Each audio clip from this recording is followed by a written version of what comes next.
双语音标领航，注音阅读启蒙，叶兴阳有声读物。Elizabeth and Her German Garden by Elizabeth. Maria Beecham. May 17th. I love my garden. I am writing in it now in the late afternoon loveliness, much interrupted by the mosquitoes and the temptation to look at all the glories of the new green leaves washed half an hour ago in a cold shower. 2 owls are perched near me, and are carrying on a long conversation that I enjoy as much as any warbling of nightingales. The gentleman owl says, "Musical notes occur here in the printed text." And she answers from her tree a little way off, "Musical notes," beautifully assenting to and completing her lord's remark. As becomes a properly constructed German she-owl, they say the same thing over and over again so emphatically that I think it must be something nasty about me. But I shall not let myself be frightened away by the sarcasm of owls. This is less a garden than a wilderness. No one has lived in the house, much less in the garden, for 25 years, and it is such a pretty old place that the people who might have lived here and did not, deliberately preferring the horrors of a flat in a town, must have belonged to that vast number of eyeless and earless persons of whom the world seems chiefly composed. Noseless, too, though it does not sound pretty. But the greater part of my spring happiness is due to the scent of the wet earth and young leaves. I am always happy out of doors, be it understood, for indoors there are servants and furniture, but in quite different ways. And my spring happiness bears no resemblance to my summer or autumn happiness, though it is not more intense. And there were days last winter when I danced for sheer joy out in my frost-bound garden, in spite of my years and children. But I did it behind a bush, having a due regard for the decencies. There are so many bird cherries round me, great trees with branches sweeping the grass, and they are so wreathed just now with white blossoms and tenderest green that the garden looks like a wedding. I never saw such masses of them. They seem to fill the place, even across a little stream that bounds the garden on the east, and right in the middle of the cornfield beyond, there is an immense one, a picture of grace and glory against the cold blue of the spring sky. My garden is surrounded by cornfields and meadows, and beyond are great stretches of sandy heath and pine forests. And where the forests leave off, the bare heath begins again, but the forests are beautiful in their lofty, pink-stemmed vastness. Far overhead the crowns of softest gray-green, and underfoot a bright green whortleberry carpet, and everywhere the breathless silence. And the bare heaths are beautiful too, for one can see across them into eternity almost, and to go out onto them with one's face towards the setting sun is like going into the very presence of God. In the middle of this plain is the oasis of bird cherries and greenery where I spend my happy days. And in the middle of the oasis is the gray stone house with many gables where I pass my reluctant nights. The house is very old, and has been added to at various times. It was a convent before the 30 Years' War, and the vaulted chapel, with its brick floor worn by pious peasant knees, is now used as a hall. Gustavus Adolphus and his Swedes passed through more than once, as is duly recorded in archives still preserved, for we are on what was then the high road between Sweden and Brandenburg the Unfortunate. The Lion of the North was no doubt an estimable person and acted wholly up to his convictions, but he must have sadly upset the peaceful nuns, who were not without convictions of their own, sending them out on to the wide, empty plain to piteously seek some life to replace the life of silence here. From nearly all the windows of the house, I can look out across the plain, with no obstacle in the shape of a hill, right away to a blue line of distant forest, and on the west side uninterruptedly to the setting sun nothing but a green, rolling plain, with a sharp edge against the sunset. I love those west windows better than any others, and have chosen my bedroom on that side of the house, so that even times of hairbrushing may not be entirely lost, and the young woman who attends to such matters has been taught to fulfill her duties about a mistress recumbent in an easy chair before an open window, and not to profane with chatter that sweet and solemn time. This girl is grieved at my habit of living almost in the garden, and all her ideas as to the sort of life a respectable German lady should lead have got into a sad muddle since she came to me. The people round about are persuaded that I am, to put it as kindly as possible, exceedingly eccentric. For the news has traveled that I spend the day out of doors with a book, and that no mortal eye has ever yet seen me sew or cook. But why cook when you can get someone to cook for you?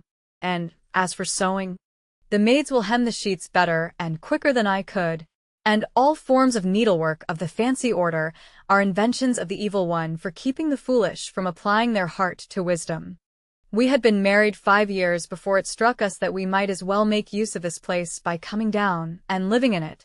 Those 5 years were spent in a flat in a town, and during their whole interminable length, I was perfectly miserable and perfectly healthy, which disposes of the ugly notion that has at times disturbed me that my happiness here is less due to the garden than to a good digestion. And while we were wasting our lives there, here was this dear place with dandelions up to the very door, all the paths grass-grown and completely effaced, in winters so lonely, with nobody but the north wind taking the least notice of it, and in May in all those 5 lovely Mays, no one to look at the wonderful bird cherries and still more wonderful masses of lilacs. Everything glowing and blowing, the Virginia creeper matter every year, until at last, in October, the very roof was wreathed with blood-red tresses, the owls and the squirrels and all the blessed little birds reigning supreme, and not a living creature ever entering the empty house except the snakes, which got into the habit during those silent years of wriggling up the south wall into the rooms on that side whenever the old housekeeper opened the windows. All that was here, peace and happiness and a reasonable life. And yet it never struck me to come and live in it. Looking back, I am astonished, and can in no way account for the tardiness of my discovery that here, in this faraway corner, was my kingdom of heaven. Indeed, so little did it enter my head to even use the place in summer, that I submitted to weeks of seaside life with all its horrors every year, until at last, in the early spring of last year, having come down for the opening of the village school, and wandering out afterwards into the bare and desolate garden, I don't know what smell of wet earth or rotting leaves brought back my childhood with a rush and all the happy days I had spent in a garden. Shall I ever forget that day? It was the beginning of my real life, my coming of age, as it were, and entering into my kingdom. Early March, gray, quiet skies, and brown, quiet earth, leafless and sad and lonely enough out there in the damp and silence. Yet there I stood feeling the same rapture of pure delight in the first breath of spring that I used to as a child, and the 5 wasted years fell from me like a cloak, and the world was full of hope, and I vowed myself then and there to nature, and have been happy ever since, my other half being indulgent, and with some faint thought perhaps that it might be as well to look after the place, consented to live in it at any rate for a time. Whereupon followed 6 specially blissful weeks from the end of April into June, during which I was here alone, supposed to be superintending the painting and papering, but as a matter of fact only going into the house when the workmen had gone out of it. How happy I was! I don't remember any time quite so perfect since the days when I was too little to do lessons and was turned out with sugar on my 11 o'clock bread and butter onto a lawn closely strewn with dandelions and daisies. The sugar on the bread and butter has lost its charm, but I love the dandelions and daisies even more passionately now than then, and never would endure to see them all mown away if I were not certain that in a day or 2 they would be pushing up their little faces again as jauntily as ever. During those 6 weeks I lived in a world of dandelions and delights. The dandelions carpeted the 3 lawns. They used to be lawns, but have long since blossomed out into meadows filled with every sort of pretty weed, and under and among the groups of leafless oaks and beeches were blue hepaticas, white anemones, violets, and celandines in sheets. The celandines in particular delighted me with their clean, happy brightness, so beautifully trim and newly varnished, as though they too had had the painters at work on them. Then, when the anemones went, came a few stray periwinkles and Solomon's seal, and all the bird cherries blossomed in a burst. And then, before I had a little got used to the joy of their flowers against the sky, came the lilacs, masses and masses of them, in clumps on the grass, with other shrubs and trees by the side of walks, and one great continuous bank of them, half a mile long right past the west front of the house, away down as far as one could see, shining glorious against a background of firs. When that time came, and when, before it was over, the acacias all blossomed too, and 4 great clumps of pale, silvery pink peonies flowered under the south windows, I felt so absolutely happy, and blessed, and thankful, and grateful, that I really cannot describe it. My days seemed to melt away in a dream of pink and purple peace. There were only the old housekeeper and her handmaiden in the house, so that on the plea of not giving too much trouble, I could indulge what my other half calls my _fantasy _diriggly_ as regards meals. That is to say, meals so simple that they could be brought out to the lilacs on a tray. And I lived, I remember, on salad and bread, and tea the whole time, sometimes a very tiny pigeon appearing at lunch to save me, as the old lady thought, from starvation. Who but a woman could have stood salad for 6 weeks? Even salad sanctified by the presence and scent of the most gorgeous lilac masses? I did, and grew in grace every day, though I have never liked it since. How often now, oppressed by the necessity of assisting at 3 dining-room meals daily, 2 of which are conducted by the functionaries held indispensable to a proper maintenance of the family dignity, and all of which are pervaded by joints of meat, how often do I think of my salad days, 40 in number, and of the blessedness of being alone, as I was then alone, and then the evenings, when the workmen had all gone, and the house was left to emptiness and echoes, and the old housekeeper had gathered up her rheumatic limbs into her bed, and my little room in quite another part of the house had been set ready. How reluctantly I used to leave the friendly frogs and owls, and with my heart somewhere down in my shoes lock the door to the garden behind me, and pass through the long series of echoing south rooms full of shadows and ladders and ghostly pails of painter's mess, and humming a tune to make myself believe I liked it, go rather slowly across the brick-floored hall, up the creaking stairs, down the long whitewashed passage, and with a final rush of panic whisk into my room and double lock and bolt the door. There were no bells in the house, and I used to take a great dinner bell to bed with me so that at least I might be able to make a noise if frightened in the night, though what good it would have been I don't know. As there was no one to hear, the housemaid slept in another little cell opening out of mine, and we 2 were the only living creatures in the great empty west wing. She evidently did not believe in ghosts, for I could hear how she fell asleep immediately after getting into bed. Nor do I believe in them. Mais je les redoute. As a French lady said, who from her books appears to have been strong-minded. The dinner bell was a great solace. It was never rung, but it comforted me to see it on the chair beside my bed, as my nights were anything but placid. It was all so strange, and there were such queer creakings and other noises. I used to lie awake for hours, startled out of a light sleep by the cracking of some board, and listen to the indifferent snores of the girl in the next room. In the morning, of course, I was as brave as a lion and much amused at the cold perspirations of the night before, but even the nights seemed to me now to have been delightful, and myself like those historic boys who heard a voice in every wind and snatched a fearful joy. I would gladly shiver through them all over again for the sake of the beautiful purity of the house, empty of servants and upholstery. How pretty the bedrooms looked with nothing in them but their cheerful new papers. Sometimes I would go into those that were finished and build all sorts of castles in the air about their future and their past. Would the nuns who had lived in them know their little whitewashed cells again, all gay with delicate flower papers and clean white paint? And how astonished they would be to see cell number 14 turned into a bathroom, with a bath big enough to ensure a cleanliness of body equal to their purity of soul. They would look upon it as a snare of the tempter.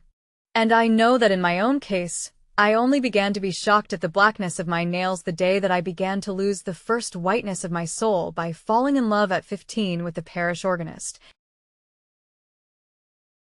Or rather with the glimpse of surplice and Roman nose and fiery mustache which was all I ever saw of him, and which I loved to distraction for at least 6 months, at the end of which time, going out with my governess one day, I passed him in the street, and discovered that his unofficial garb was a frock coat combined with a turn-down collar and a bowler hat, and never loved him any more.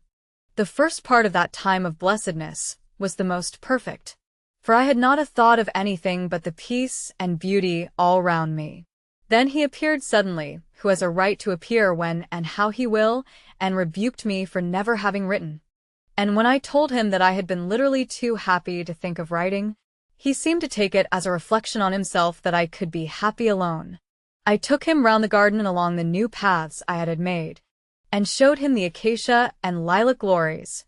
And he said that it was the purest selfishness to enjoy myself when neither he nor the offspring were with me, and that the lilacs wanted thoroughly pruning. I tried to appease him by offering him the whole of my salad and toast supper which stood ready at the foot of the little veranda steps when we came back. But nothing appeased that man of wrath, and he said he would go straight back to the neglected family.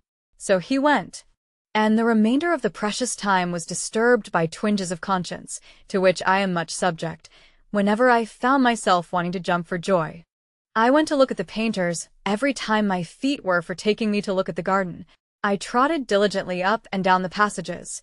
I criticized and suggested and commanded more in one day than I had done in all the rest of the time.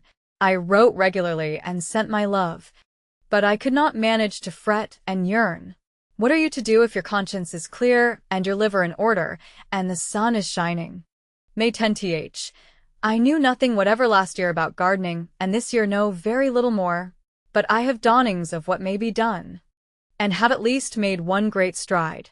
From Ipomaea to tea roses. The garden was an absolute wilderness. It is all round the house, but the principal part is on the south side, and has evidently always been so. The south front is one-storied, a long series of rooms opening one into the other, and the walls are covered with Virginia creeper.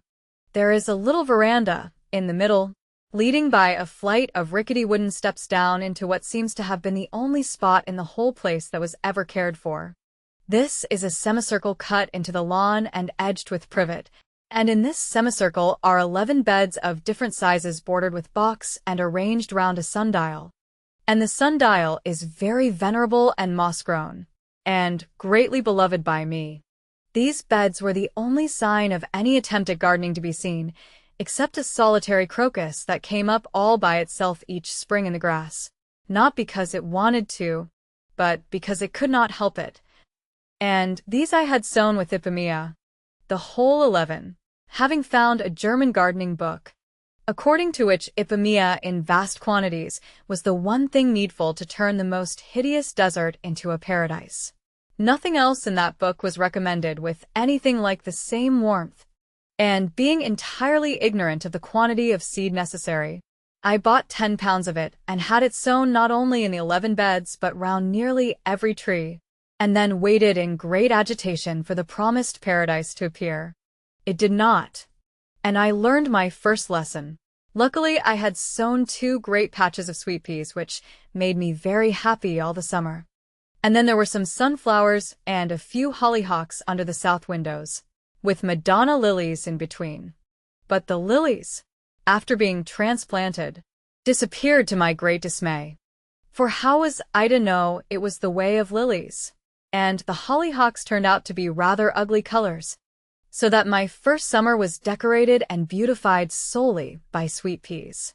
At present we are only just beginning to breathe after the bustle of getting new beds and borders and paths made in time for the summer. The 11 beds round the sundial are filled with roses, but I see already that I have made mistakes with some, as I have not a living soul with whom to hold communion on this, or indeed on any matter. My only way of learning is by making mistakes. All 11 were to have been carpeted with purple pansies, but finding that I had not enough and that nobody had any to sell me, Only 6 have got their pansies, the others being sown with dwarf mignonette. 2 of the 11 are filled with Marie Van Hout roses, 2 with Viscountess Folkestone, 2 with Laurette Messamy, 1 with Souvenir de la Malmaison, 1 with Adam and Devoniensis, 2 with Persian yellow and bicolor, and 1 big bed behind the sundial with 3 sorts of red roses, 72 in all. Duke of Teck, Chesant Scarlet, and Prefet de Limburg. This bed is, I am sure, a mistake, and several of the others are, I think, but of course I must wait and see, being such an ignorant person. Then I have had 2 long beds made in the grass on either side of the semicircle, each sown with mignonette, and 1 filled with Marie Van Hout, and the other with Jules Finger and the bride. And in a warm corner under the drawing-room windows is a bed of Madame Lambard, Madame de Watteville, and Comtesse Riza du Parc, while farther down the garden, sheltered on the north and west by a group of beeches and lilacs, is another large bed, containing Rubens, Madame Joseph Schwartz, and the hen, Edith Gifford. All these roses are dwarf. I have only 2 standards in the whole garden, 2 Madame George Bruants, and they look like broomsticks. How I long for the day when the tea roses open their buds. Never did I look forward so intensely to anything, and every day I go the rounds, admiring what the dear little things have achieved in the 24 hours in the way of new leaf or increase of lovely red shoot. The hollyhocks and lilies, now flourishing, are still under the south windows in a narrow border on the top of a grass slope, at the foot of which I have sown 2 long borders of sweet peas facing the rose beds, so that my roses may have something almost as sweet as themselves to look at until the autumn, when everything is to make place for more tea roses. The path leading away from this semicircle down the garden is bordered with China roses, white and pink, with here and there a Persian yellow. I wish now I had put tea roses there.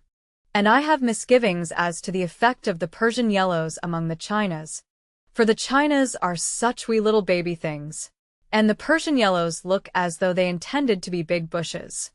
There is not a creature in all this part of the world who could in the least understand with what heart beatings I am looking forward to the flowering of these roses, and not a German gardening book that does not relegate all tea roses to hothouses, imprisoning them for life, and depriving them forever of the breath of God. It was no doubt because I was so ignorant that I rushed in where Teutonic angels fear to tread and made my tea roses face a northern winter. But they did face it under fir branches and leaves, and not one has suffered. And they are looking today as happy and as determined to enjoy themselves as any roses, I am sure, in Europe. May 14th. Today I am riding on the veranda with the 3 babies, more persistent than mosquitoes, raging round me, and already several of the 30 fingers have been in the ink pot, and the owners consoled when duty pointed to rebukes. But who can rebuke such penitent and drooping sunbonnets? I can see nothing but sunbonnets and pinafores and nimble black legs. These 3, their patient nurse, myself, the gardener, and the gardener's assistant, are the only people who ever go into my garden. But then neither are we ever out of it. The gardener has been here a year and has given me notice regularly on the 1st of every month, but up to now has been induced to stay on. On the 1st of this month he came as usual, and with determination written on every feature told me he intended to go in June, and that nothing should alter his decision. I don't think he knows much about gardening, but he can at least dig and water, and some of the things he sows come up, and some of the plants he plants grow. Besides which he is the most unflaggingly industrious person I ever saw, and has the great merit of never appearing to take the faintest interest in what we do in the garden. So I have tried to keep him on, not knowing what the next one may be like. And when I asked him what he had to complain of, and he replied, nothing, I could only conclude that he has a personal objection to me because of my eccentric preference for plants in groups rather than plants in lines. Perhaps, too, he does not like the extracts from gardening books I read to him sometimes when he is planting or sowing something new. Being so helpless myself, I thought it simpler, instead of explaining, to take the book itself out to him and let him have wisdom at its very source, administering it in doses while he worked. I quite recognize that this must be annoying, and only my anxiety not to lose a whole year through some stupid mistake has given me the courage to do it. I laugh sometimes behind the book at his disgusted face, and wish we could be photographed, so that I may be reminded in 20 years' time, when the garden is a bower of loveliness and I learned in all its ways, of my first happy struggles and failures. All through April he was putting the perennials we had sown in the autumn into their permanent places, and all through April he went about with a long piece of string making parallel lines down the borders of beautiful exactitude and arranging the poor plants like soldiers at a review. 2 long borders were done during my absence one day, and when I explained that I should like the third to have plants in groups and not in lines, and that what I wanted was a natural effect with no bare spaces of earth to be seen, he looked even more gloomily hopeless than usual, and, on my going out later on to see the result, I found he had planted 2 long borders down the sides of a straight walk with little lines of 5 plants in a row, first 5 pinks, and next to them 5 rockets, and behind the rockets 5 pinks, and behind the pinks 5 rockets, and so on with different plants of every sort and size down to the end.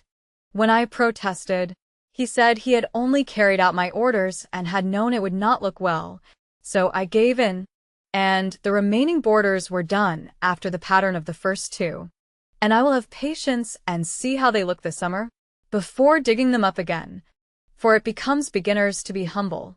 If I could only dig and plant myself, how much easier, besides being so fascinating. To make your own holes exactly where you want them and putting your plants exactly as you choose instead of giving orders that can only be half understood from the moment you depart from the lines laid down by that long piece of string. In the first ecstasy of having a garden all my own, and in my burning impatience to make the waste places blossom like a rose, I did one warm Sunday in last year's April during the servants' dinner hour, doubly secure from the gardener by the day and the dinner, slink out with a spade and a rake and feverishly dig a little piece of ground and break it up and souse surreptitious ipomea, and run back, very hot and guilty, into the house, and get into a chair and behind a book and look languid just in time to save my reputation. And why not? It is not graceful, and it makes one hot, but it is a blessed sort of work. And if Eve had had a spade in paradise and known what to do with it, we should not have had all that sad business of the apple. What a happy woman I am, living in a garden, with books, babies, birds, and flowers, and plenty of leisure to enjoy them. Yet my town acquaintances look upon it as imprisonment and burying, and I don't know what besides, and would rend the air with their shrieks if condemned to such a life. Sometimes I feel as if I were blessed above all my fellows in being able to find my happiness so easily. I believe I should always be good if the sun always shone, and could enjoy myself very well in Siberia on a fine day. And what can life in town offer in the way of pleasure to equal the delight of any one of the calm evenings I have had this month sitting alone at the foot of the veranda steps, with the perfume of young larches all about, and the May moon hanging low over the beaches, and the beautiful silence made only more profound in its peace by the croaking of distant frogs and hooting of owls? A cockchafer darting by close to my ear with a loud hum sends a shiver through me, partly of pleasure at the reminder of past summers, and partly of fear lest he should get caught in my hair. The man of wrath says they are pernicious creatures and should be killed. I would rather get the killing done at the end of the summer and not crush them out of such a pretty world at the very beginning of all the fun. This has been quite an eventful afternoon. My eldest baby, born in April, is 5 years old, and the youngest, born in June, is 3, so that the discerning will at once be able to guess the age of the remaining middle or May baby.